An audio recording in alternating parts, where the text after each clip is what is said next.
How do we constructively generate a measured alert given our fears?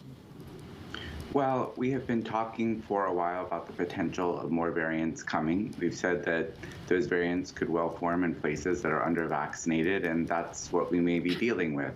This particular variant has a number of concerning mutations that resemble some of the other variants that we had. None of those variants totally escaped the vaccine. None of them were like our worst nightmare come true. And we have to go through the process of studying this variant while we continue to be vigilant and take precautions that we need to take to prevent the spread of infections. This may well not be as dangerous as other variants, but it may be have the capacity to infect people a little more who are vaccinated. We're just going to have to find out. What will this do to the unvaccinated? I noticed this morning one of the statistics was the unvaccinated 13 times likely to die than the vaccinated. Do you presume, and you've been in the trenches on this, do you presume we will see a trend to vaccination? It's interesting. People who are unvaccinated tend to get vaccinated when they perceive more of a risk to themselves. And so you saw with the Delta surges in the South, suddenly more people in the South were getting vaccinated.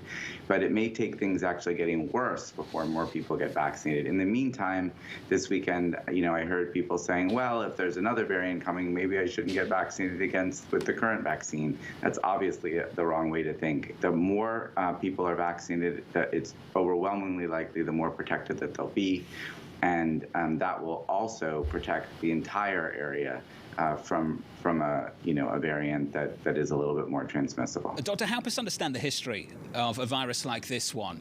Over time, shouldn't we expect this to become A, more transmissible, and B, less severe? Isn't that something we should be expecting to happen?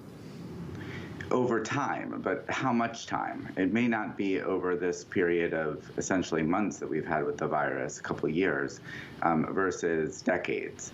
So there was a coronavirus pandemic that apparently may have happened at the end of the 19th century that now may be our common cold, but that's not a lot of solace to the people who were experiencing it and getting really sick back then.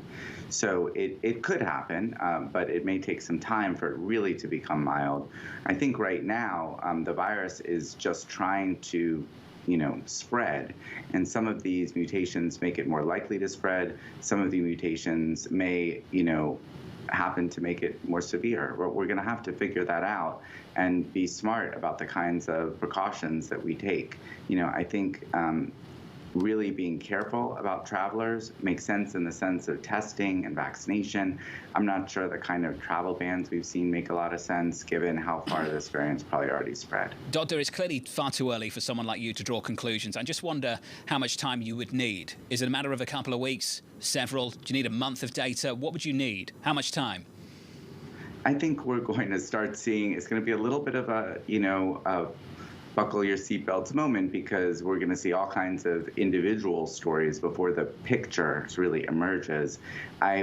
Based on the studies that have been launched, I would expect 2 to 3 weeks for a much more clear picture, but I wouldn't panic over any one headline. Dr. Sharfstein, we talk a lot about natural immunity when having the conversation about vaccinations as well. Is there a difference in response to a variant between someone who's been immunized with a vaccine and someone who has had COVID, therefore, quote unquote, natural immunity? Well, it may depend on which variant the people got sick to in the first place. So immunologically, you can kind of put these different variants on a tree, and it turned out the original virus was pretty close to Delta, which is why the vaccines made for the original virus worked pretty well for Delta. Some of the other variants actually were very different from the original virus, and the vaccine didn't work so well. Those got outcompeted by Delta. This looks more like that. So it depends, I think, a bit on which virus. If somebody actually had one of those earlier variants, there might be more protection than someone who had Delta or the original virus or the vaccine.